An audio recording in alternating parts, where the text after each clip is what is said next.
kerrotaan toisessa videossa, eli sieltä löytyy lisämateriaalia myöskin.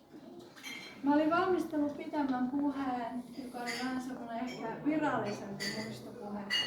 Mä luulen, että mä jätän Tapanin itsensä kertomaan nyt tähän tilanteeseen noista teoksista tämän videon kautta.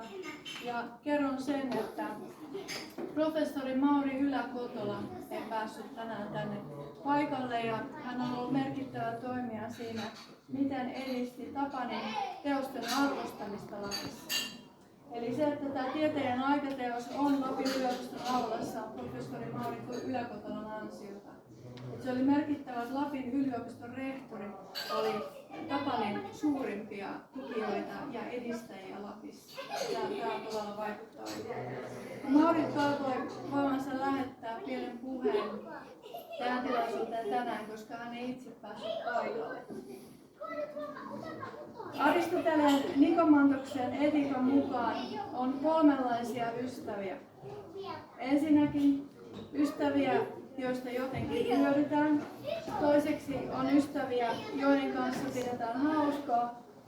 Ja kolmanneksi todellisia ystäviä. Kolmatta tyyppiä, eli todellista ystävää, voisi kutsua lapin kielellä väärtiksi. Ja koen, että edesmennyt Tapani Rantala oli minulle sellainen. Hänen tämän puoleista vaellustaan muistaen Mauri Yläkotola. Ja näihin sanoihin haluaisin tänään päättää oman esiintymisvuoroni, mutta Varpulla on koko puheesta audiotallenne, joka voidaan sitten julkaista seuraavaan YouTube-videon muistuksi tästä päivästä monen muun kuvan ja videovuotoksen mukana, mitä tänään on saatu tästä tilaisuudesta. Eli hän oli todella ihana ystävä. Ja meillä oli hurjasti ikäeroa, mutta aina oli kivaa. Ja pari viikkoa ennen poismenoaan hän soitti puhelun ja sanoi mieheni Raunon kanssa, että te olitte väärtien väärtiin. Että aina oli kivaa ja hauskaa ja kannustettiin toisemme taiteessa. Ja jos mulla oli New Yorkissa näyttely menossa ja jännitin sitä, niin Tapani soitti ja kysyi, että miten siellä New Yorkissa meni. Ja aina iloitsi mun iloistani. Eli se oli aivan mahtavaa, että kaksi taiteilijaa Suomessa tällä tavalla kannusti toisiaan. Niin meillä on kyllä ystävän paikka on tyhjä nyt kun Tapani ei voi. Niin oli kyllä todella kiva matka yhdessä. Ja kiitos kun saatiin tänään olla myös täällä. Teidän kanssa on suuri kunnia. Kansanedustaja Heikki Autto toivoo voivansa sanoa myöskin muutaman sanan. Ja me ruvetaan sitten tuossa 7 aikaa etenemään. Heikki Autto menee sitten seuraavaan paikkaan Suomessa kiireiden keskellä. Mutta annan nyt puheenvuoron Heikki Autolle ja omasta puolestani kiitän. Oli tosi kiva täällä saada käydä. Kiitos.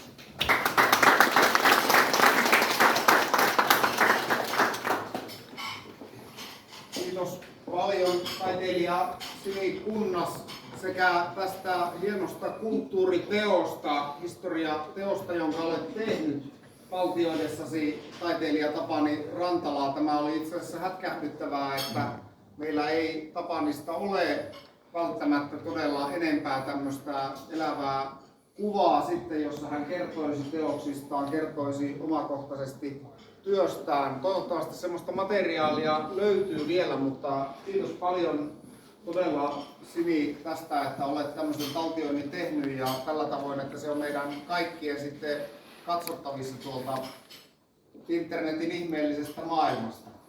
Tosiaan itsellänikin oli aivan erityinen kunnia päästä taltioiduksi ilmeisesti Tapani Rantalan viimeiseen tämmöiseen isoon teokseen, joka oli tuolta Susirovan aidalta, jossa meidän perheellä oli usein tapana käydä samalla tavalla niin kuin Tapanilla oli siellä usein tapana käydä. Meidän Katrasta on tuossa vähän juoksennellutkin. Meidän perheessä on 4 lasta ja Tapani olisi itse asiassa toivonut, että varsinkin vanhimmat Juho ja Ainon hän olisi myös voinut sitten taltioida johonkin teokseen, koska oppi heidät tuntemaan sitten niinä muutamina kertoina, joita oli mahdollisuus tavata. Mutta tosiaan siihen meillä ei valitettavasti nyt sitten aika riittänyt ja todella suuri lappilainen taiteilija, mestari, muotokuvamaalauksen mestari on poissa. Ja se on todella iso asia lappilaisen kulttuurin kannalta. Tapani Rantalan työ jää tietysti elämään kaikkien näiden taideteosten kautta, joissa hän ennätti lappilaisia ihmisiä, mutta Lapin luontoa ja meidän elinkeinoja ja kulttuuria taltioida ja saattaa yhteen. Tapanin aivan ainutlaatuinen tyyli on myöskin ollut ainutlaatuinen tapa yhdistää nämä Lapin luonto ja sen luonnon meille mahdollistamat elinkeinot sekä ihmiset. Oikeastaan kaikki myöskin Tapanin tekemät muotokuvat on sillä tavalla kokonaisuuksia. Ne ei ole pelkkiä muotokuvia siitä ihmisestä, vaan ne kertoo myös siitä ajasta, siitä ympäristöstä, missä se ihminen on aina elänyt ja ollut ja vaikuttanut. Ja tässä mielessä näihin Tapani Rantalan teoksiin taltioituu todella paljon lappilaista elämää ja kulttuuria. Ja kun sattuneesta syystä meillä täällä Pohjolan perukoilla ja vielä ajatellaan 80 vuoden takaiset dramaattiset vaiheet sitten, jossa on niin paljon myöskin erilaista taidetta ja historiaa, jota oli taltioitu aiemmin tai jota menetettiin, niin nämä Tapanin teokset on sillä tavalla todella arvokkaita Lapin ihmisten kannalta. Ja tässä mielessä niin haluankin kiittää nyt kaikkien meidän juhlavieraiden puolesta sekä Tapanin omaisia että myöskin Ylitornion kuntaa tästä yhteisestä hetkestä, joka me on saatu viettää, ja siitä, että Ylitornion kunta nyt mahdollistaa sitten tämän näyttelyn kaikille niin paikallisille ihmisille kuin laajemminkin Lapin ihmisille, että voidaan näihin Tapanin upeisiin teoksiin vielä tutustua. Kiitos paljon tästä yhteisestä hetkestä ja tosiaan kaikkien vieraiden puolesta niin olemme todella otettuja siitä, että olimme kutsuttuja tähän. Ja näillä sanoilla haluan toivottaa kaikille meille oikein hyvää elokuun jatkoa.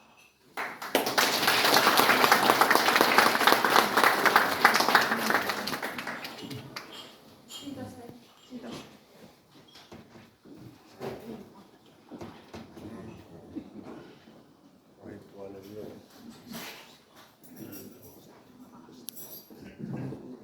Jos semmoisena